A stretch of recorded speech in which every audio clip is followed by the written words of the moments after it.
Hello friends, नमस्कार। आज हम जड़ भरत की कथा सुनेंगे। जड़ भरत का असली नाम भरत या पूर्वजन्म में स्वायंभुव वंशी ऋग्वेद देव के पुत्र थे। क्या फ्रेंड्स आप जानते हैं जड़ भरत की कथा विष्णु पुराण के दूसरे भाग भागवत पुराण के 5वें कांड और आदि पुराण नामक जैन ग्रंथ में आती है। राजर्षि भरत ने जब मृग शरीर का त्याग किया तो उन्हें ब्राह्मण का शरीर प्राप्त हुआ। ब्राह्मण का शरीर प्राप्त होने पर भी उन्हें अपने पूर्व जन्म का ज्ञान पहले की ही भांति बना रहा। उन्होंने सोचा इस जन्म में कोई विघ्न बाधा उपस्थित न हो, इसलिए उन्हें सजग हो जाना चाहिए। वे अपने कुटुंबियों के साथ पागलों सा व्यवहार करने लगे, अर्थात ऐसा व्यवहार करने लगे कि जिससे उनके कुटुंबी यह समझे कि इसके मस्तिष्क में विकार उत्पन्न हो गया है। जड़ भरत के पिता उन्हें पंडित बनाना चाहते थे, किंतु बहुत प्रयत्न करने पर भी वे एक भी श्लोक याद न कर सके। उनके पिता ने उन्हें जड़ समझ लिया। पिता की मृत्यु के पश्चात माँ भी चल बसी। कुटुंब में रह गए भाई और भाभियां जड़ भरत के साथ बहुत बुरा व्यवहार करती थी। जड़ भरत इधर उधर मजदूरी करते थे, जो कुछ मिल जाता था खा लिया करते थे और जहाँ जगह मिलती थी सो जाया करते थे। सुख दुख और मान सम्मान को एक समान समझते थे। भाइयों ने जब देखा कि उनके छोटे भाई के कारण उनकी अप्रतिष्ठा हो रही है तो उन्होंने उन्हें खेती के काम में लगा दिया। जड़ भरत रात दिन खेतों की मेड़ों पर बैठकर खेतों की रखवाली करने लगे। वे शरीर से बड़े स्वस्थ और हट्टे कट्टे थे।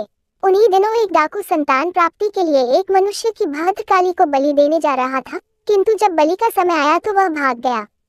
डाकू ने अपने आदमियों से कहा कि बलि के लिए किसी दूसरे मनुष्य को पकड़ कर लाएं। डाकू के साथ ही किसी दूसरे मनुष्य की खोज में निकल पड़े।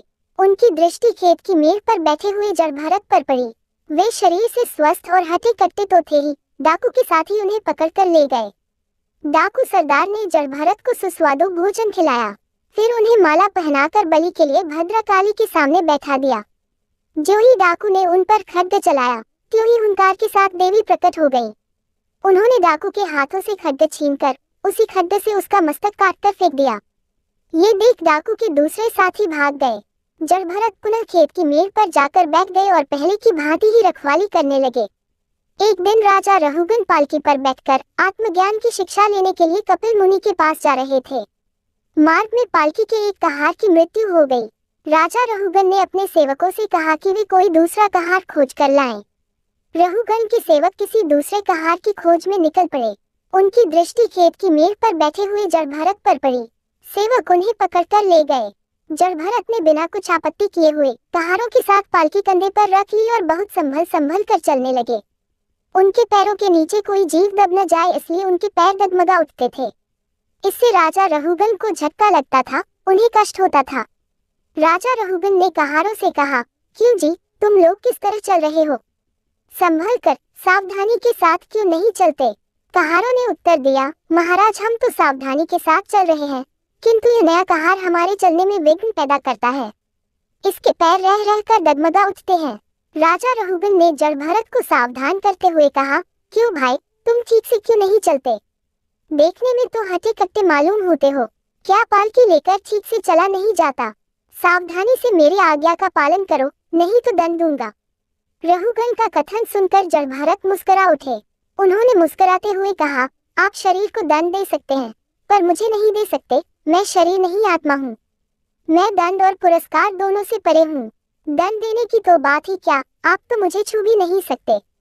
जड़ भरत की ज्ञान भरी वाणी सुनकर रहुगन विस्मय की लहरों में डूब गए। उन्होंने आज्ञा देकर पालकी नीचे रखवा दी। वे पालकी से उतरकर जड़ भरत के पैरों में गिर पड़े और कहा, महात्मन, मुझे क्षमा कीजिए। कृपया बताएं आप कौन हैं? कहीं आप वे कपिल मुनि ही तो नहीं है जिनके पास मैं आत्मज्ञान की शिक्षा लेने जा रहा था? जड़ भरत ने उत्तर दिया, राजन, मैं न तो कपिल मुनि हूँ और न कोई ऋषि हूँ। मैं पूर्वजन्म में एक राजा था। मेरा नाम भरत था। मैंने भगवान श्रीहरि के प्रेम और भक्ति में घर द्वार छोड़ दिया था। मैं हरिहर क्षेत्र में जाकर रहने लगा था, किंतु एक मृग शिशु के मोह में फंसकर मैं भगवान को भी भूल गया। मृग शिशु का ध्यान करते हुए जब शरीर त्याग किया तो मृग का शरीर प्राप्त हुआ। मृग का शरीर प्राप्त होने पर भी भगवान की अनुकंपा से मेरा पूर्व जन्म का ज्ञान बना रहा। मैं ये सोचकर बड़ा दुखी हुआ कि मैंने कितनी अज्ञानता की थी। एक मृगी के बच्चे के मोह में फंसकर मैंने भगवान श्रीहरि को भुला दिया था। राजन, जब मैंने मृग शरीर का त्याग किया तो मुझे ये ब्राह्मण शरीर प्राप्त हुआ। ब्राह्मण का शरीर प्राप्त होने पर भी मेरा पूर्व जन्म का ज्ञान बना रहा। मैं ये सोचकर कि मेरा ये जन्म व्यर्थ न चला जाए, अपने को छिपाए हूँ। मैं दिन रात परमात्मा रूपी आत्मा में लीन रहता हूँ, मुझे शरीर का ध्यान बिल्कुल नहीं रहता।